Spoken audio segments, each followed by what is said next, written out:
Chef మంత్ర project కే ఎందుకు మీరిద్దరు గొడవ పడ్డారని అడిగానంటే రన్ రాజా రన్ షూటింగ్ లో ఇప్పుడు స్క్రిప్ట్ లో వేలు పెట్టి అడివిశేషు క్యారెక్టర్ పెంచేసుకుంటున్నాడని నువ్వు షూటింగ్ నుంచి వెళ్ళిపోయావుగా. నేనా? కాదు సార్, సుజిత్ చెప్పాడు నాకు. బేసిక్ గా షూటింగ్ అంతా అయిపోయిన తర్వాత శర్వ కూర్చొని నా అంతా కట్ చేస్తాడు సార్ ఎడిటింగ్ లో. నేను హీరో కదా సార్. ఏదో జరిగింది అంటే అప్పుడు నేను అప్కమింగ్ సార్, నేను ఇంకా క్యారెక్టర్ సినిమాలో, తను హీరో. సో ఏ సీన్ కట్ చేసాం ఒక్కటి చెప్పరా? మొత్తం ఒక్క సీన్ చెప్పు, ఒక్క సీన్. తొక్కేయాలని ట్రై చేశాడు. తొక్కేయడం ఏంటి సార్, తొక్కేశాడు. కానీ సార్ ఏ మాట కామాట ఇండస్ట్రీ బయట నుంచి వచ్చినప్పుడు సార్ జెన్యూన్ గా Sharwa was an inspiration for me. అది మాత్రం నిజం సార్. నాకు కూడా ఇన్స్పిరేషన్ శర్వా అమ్మా. ఇప్పుడు మీ సినిమాల్లో కథలు ఉంటాయి, మీరు కథలు చెప్తారు. ఇప్పుడు సొసైటీలో చేంజెస్ వస్తే బాగుంటుంది అని నమ్ముతుంటారు.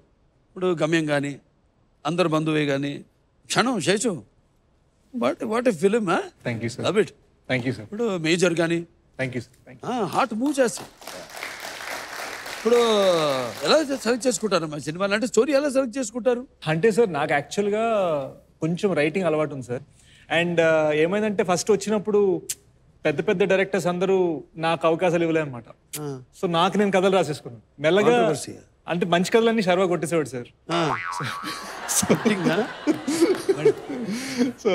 So actually all jokes side అప్పుడు అనిపించింది. In fact Prasthanam was one of those films where was like అరే లైఫ్ లో ఇలాంటి సినిమా చేయాలి అని అనుకుంటాను సార్. ఇన్ఫాక్ట్ దానికి ఒక 2 years తర్వాత నేను క్షణం, గూఢచారి, మేజర్ ఇవన్నీ నేను రాసుకున్న కథలు సార్. హిట్ 2 మాత్రం బయట కథ చేసింది నేను యాక్టింగ్ చేస్తాను. అవకాశం ఇచ్చావు? లేదు సార్, నాకు ఇచ్చారు.